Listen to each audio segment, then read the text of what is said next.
નમસ્કાર વિદ્યાર્થી મિત્રો, એનસી ક્લાસીસ ચેનલમાં તમારું હાર્દિક સ્વાગત છે। મિત્રો, જો તમે ચેનલમાં નવા હોય તો આ ચેનલને સબસ્ક્રાઇબ કરવાનું ભૂલતા નહીં। મિત્રો, આજે લેવાયેલ બનાસકાંઠા શાળા વિકાસ સંકુલ વાર્ષિક પરીક્ષા 2025 વિષય ભૂગોળ ધોરણ 11 સંપૂર્ણ સોલ્યુશન વિડીયોને સ્કીપ કર્યા સિવાય પૂરેપૂરો મિત્રો નિહાળજો। નંબર 1, બિગ બેંગનો સિદ્ધાંત કોણે આપ્યો? તો બી આવશે। નંબર 2 એમાં સી આવશે। નંબર 3, જીઓગ્રાફી આ શબ્દનો સૌપ્રથમ પ્રયોજનાર ભૂગોળવિદ કોણ હતો? ઇરેટોથિનીસ। સામાન્ય રીતે જમીનમાં કેટલા મીટરની ઊંડાઈએ તાપમાન 1 સેલ્સિયસ વધે છે? તો 32।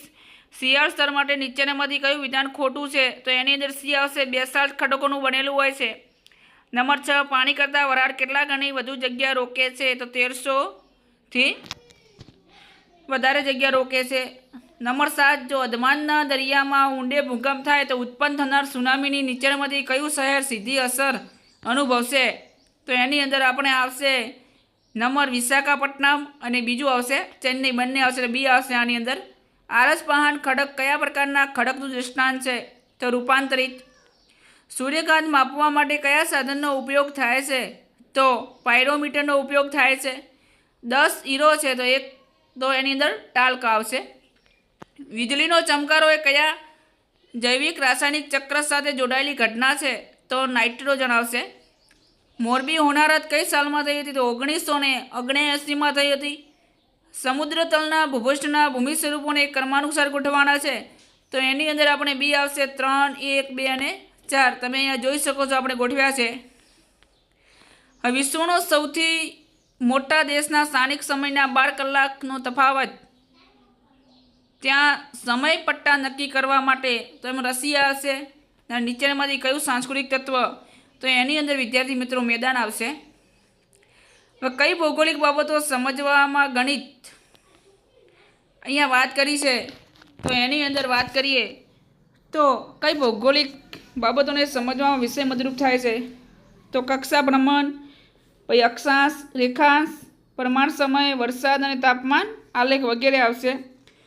સૂર્યકલંક એટલે શું? આકાશમાં સૂર્યની આજુબાજુ કાલા જે ધાંબા દેખાય છે એને સૂર્યકલંક કહે છે।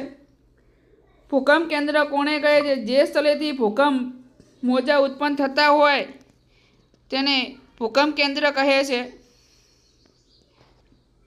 જે આપણે જે ચાર્ટ દર્શાવ્યો છે પ્રસ્તર ખડકો, તો પ્રસ્તર ખડકોના એના પ્રકાર આપ્યા છે તો આપણે ખડક પદાર્થ નિર્મિત રાસાયણિક પદાર્થમાં કોઈ નહીં આવે, સેન્દ્રીય પદાર્થ નિમિત્તમાં કોઈ નહીં આવે, જ્યારે રેતીના અને માટીના અને કોંગ્લોમરેટ આવશે આની અંદર। હવે ફેરલનો નિયમ જણાવો મિત્રો। આપણે જે પણ આપ્યું તો એ આઈએમપી જ પૂછવાનું છે। તો ઉત્તર ગોળાર્ધમાં વાતા પવનો પોતાની જમણી બાજુએ દક્ષિણ ગોળાર્ધમાં ડાબી બાજુએ ફંટાય છે એટલે કે મરડાય છે, એને ફેરલનો નિયમ કીધો છે। ઘનીભવનના સ્વરૂપો કયા કયા છે? તો ઝાકળ, હિમ, ધુમ્મસ, વાદળ અને વરસાદ એ ઘનીભવનના સ્વરૂપો છે। ભારતમાં સૌથી મોટા ઘોડા ભરતી ક્યાં આવે છે? તો ગંગા નદી, જે હુગલી નદી કહેવાય છે, કોલકાતા પાસે બંગાળની અંદર આવે છે, જે બંગાળની ખાડી છે ત્યાં જોવા મળે છે આપણને। જો ગ્રીનિચ રેખા ઉપર બપોરના 12 વાગ્યા હોય તો 35 સેલ્સિયસ રેખા ઉપર કેટલા વાગ્યા હશે? તો 1 વાગ્યો હશે।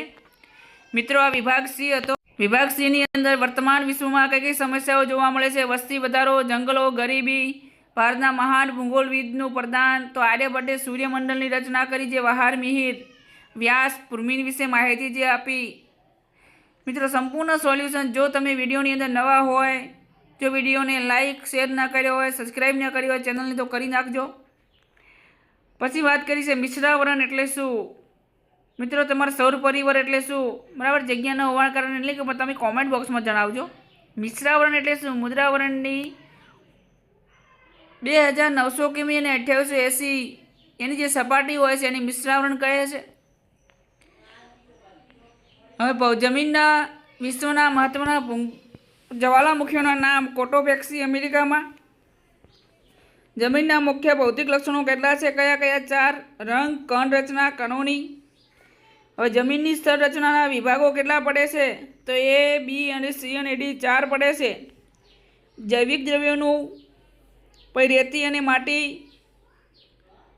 અપેક્ષિત સ્તર અને તલ ખડકો। હવે મિત્રો બીજું તમને નકશાના મુખ્ય અંગો કયા કયા છે? 3 અંગો, પ્રમાણ માપ અને પ્રક્ષેપ રૂઢ સંજ્ઞાઓ. મિત્રો જો તમે આ ચેનલની અંદર નવા હોય, ચેનલને હજી સુધી સબસ્ક્રાઈબ ન કરી હોય તો સબસ્ક્રાઈબ કરવાનું ભૂલતા નહીં.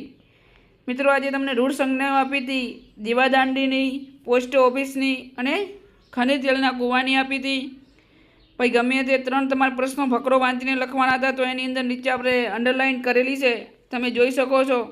જો વિદ્યાર્થી મિત્રો આ ચેનલમાં નવા હોય, જો આ ચેનલને સબસ્ક્રાઈબ ન કરી હોય તો સબસ્ક્રાઈબ કરવાનું ભૂલતા નહીં. ફરી નેક્સ્ટ વિડીયોમાં મળીશું. જય હિન્દ, જય ભારત.